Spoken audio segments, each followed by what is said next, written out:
अरे भाई साहब, ये मुसलमान हिंदुओं के कभी सगे नहीं हो सकते। अरे देखिए ना, मुसलमान जो है वो खुश है कि कश्मीर में 27 हिंदू को मार दिया गया। अरे आप लोग जानते नहीं हैं, मुसलमानों को सिखाया जाता है कि काफिरों को मार दो। आतंकी कौम है मुसलमान भाई, कहीं भी देख लो यार। जय हिंद दोस्तों, वेलकम है हमारे इस YouTube चैनल में। आज हम जानेंगे कि कश्मीर अटैक में कौन किसका साथ दिया। शुभांकर मिश्रा, असदुद्दीन ओवैसी और एक दो और चैनलों के जरिए क्या बता रहा है, सुनिए। अब ये मुसलमान हिंदुओं के कभी सगे नहीं हो सकते। अरे देखिए ना, मुसलमान जो है वो खुश है कि कश्मीर में 27 हिंदू को मार दिया गया। अरे आप लोग जानते नहीं हैं, मुसलमानों को सिखाया जाता है कि काफिरों को मार दो। आतंकी कौम है मुसलमान भाई, कहीं भी देख लो यार। अच्छा आप बताइए, सारे आतंकवादी मुसलमान क्यों निकलते हैं? अरे वो शौर्य पिक्चर देखी थी आपने, ब्रिगेडियर रुद्र प्रताप सिंह, वो जो कह रहे थे बच्चे नहीं हैं, वास्तव में वही रियलिटी है। कश्मीर में जब हिंदुस्तानियों की जगह हिंदुओं को मारा गया, तब देश के बड़े हिस्से में इस तरह की चर्चाएं आम हो गई। इस देश के सभी मुसलमानों को बहुतेरे लोगों ने सिर्फ एक चश्मे से देखने की कोशिश शुरू कर दी। वो जो कह रहे थे कि आतंकवाद का कोई धर्म नहीं होता, उनको कहने वालों की फौज मिल गई जिन्होंने कहा कि हो सकता है, लेकिन यह भी सच है कि जब मारा गया तो धर्म पूछ के मारा गया, और यह बड़ा सच है। लेकिन हमें लगा कि इस बड़े सच के बीच में एक छोटा सा सच जो छिप गया है, उस पर भी नजर डालते हैं। वो सच जो इन तस्वीरों का है, वो तस्वीरें जो चीख चीख कर कह रही हैं कि सर जनाजा तो कश्मीर में भी उठा है, आंसुओं का सैलाब तो कश्मीर में भी बह रहा है। एक मां ने अपना बेटा, एक बहन ने अपना भाई हमेशा के लिए कश्मीर में भी खोया है सर। और वो हिंदू नहीं था, वो मुसलमान था। वो मुसलमान जिसके पास ऑप्शन था जो कि हिंदुओं के पास नहीं था। हिंदुओं को सिर्फ उनका धर्म देखकर मार दिया गया, लेकिन इस मुसलमान के पास पूरा ऑप्शन था, क्योंकि कट्टरपंथी से अपना दुश्मन नहीं मानते थे। फिर भी इस मुसलमान ने मौत चुनी, और यह मौत उनके लिए। तो आप लोगों ने सुना कि हकीकत क्या है, शुभांकर मिश्रा ने जो बताया। आगे भी देखिए असदुद्दीन ओवैसी क्या बोल रहे हैं। तो पहले ये मीडिया वाले क्या बोल रही है, इनकी भी बातें सुने। बातचीत करते हैं। जिस समय हमला हुआ आप लोग पहलगाम में थे? जी, हम मार्केट में ही थे।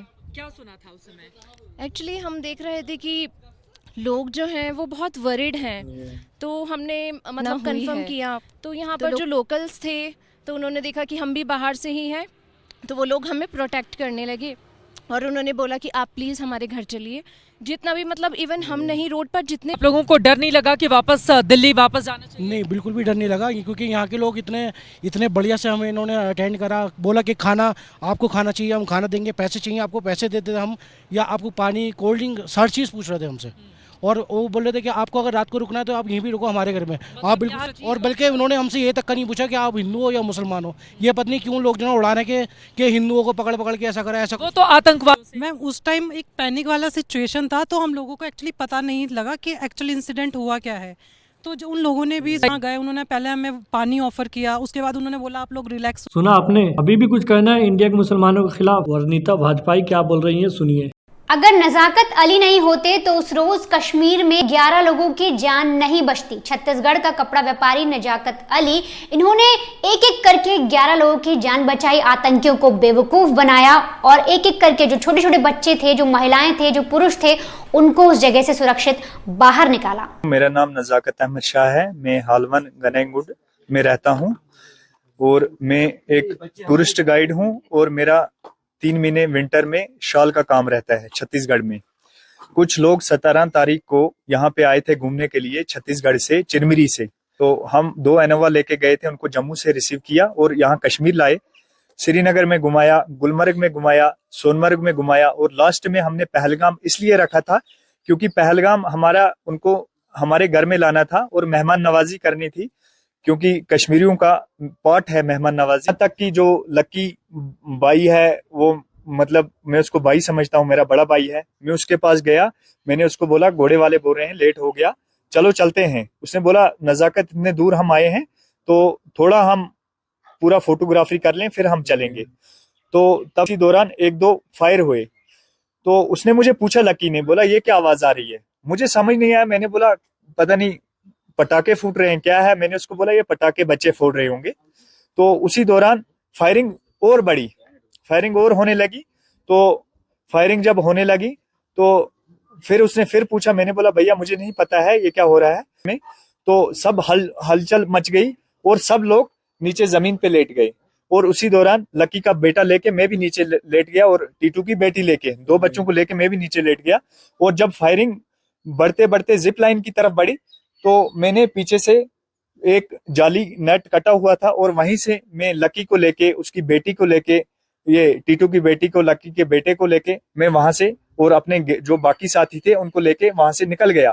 और भागते भागते मैं पहलगाम पहुंच गया। पहलगाम में उनको इनोवा में बिठाया और होटल लेके गया, जिसमें उनके 2 साथी पीछे थे। उनको, ये टीटू की वाइफ, उसको भी जाके फिर मैंने लाया। और शुक्र है अल्लाह का, सही सलामत जो हमारे गेस्ट थे 11 के 11 सही सलामत मैंने पहलगाम तक पहुंचाए। अब श्रीनगर आज सुबह में उनको छोड़ के वापस आया एयरपोर्ट से। अब असदुद्दीन अवैसी साहब क्या बोल रहे हैं इसके बारे में ये भी सुनिए।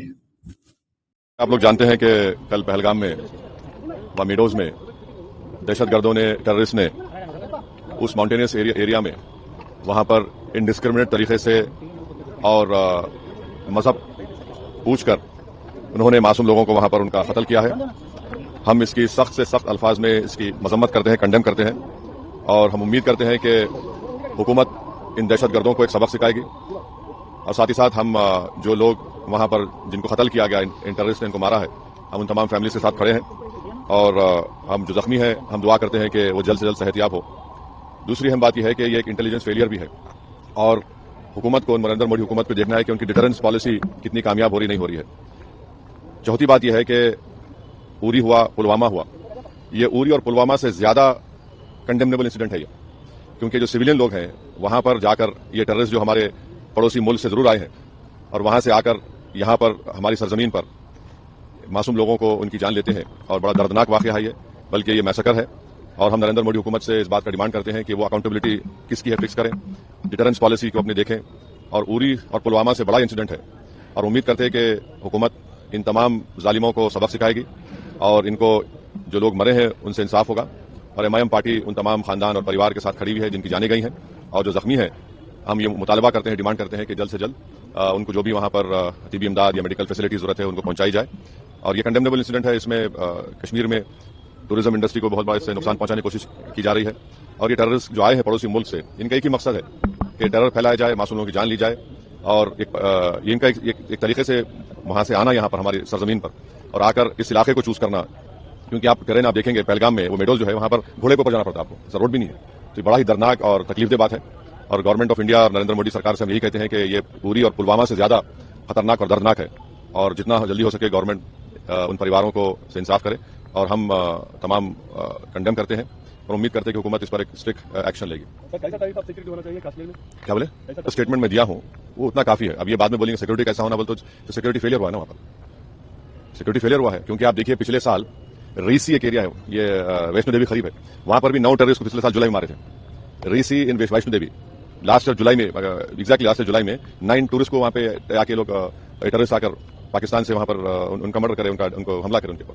तो इन चीजों को रोकने की बहुत जरूरत है। अकाउंटेबिलिटी फिक्स होना जरूरी है। डिटरेंस पॉलिसी क्या है गवर्नमेंट उस पर चेक करे, क्योंकि हम सर्जिकल स्ट्राइक भी किए, बालाकोट भी किए ना हम लोग।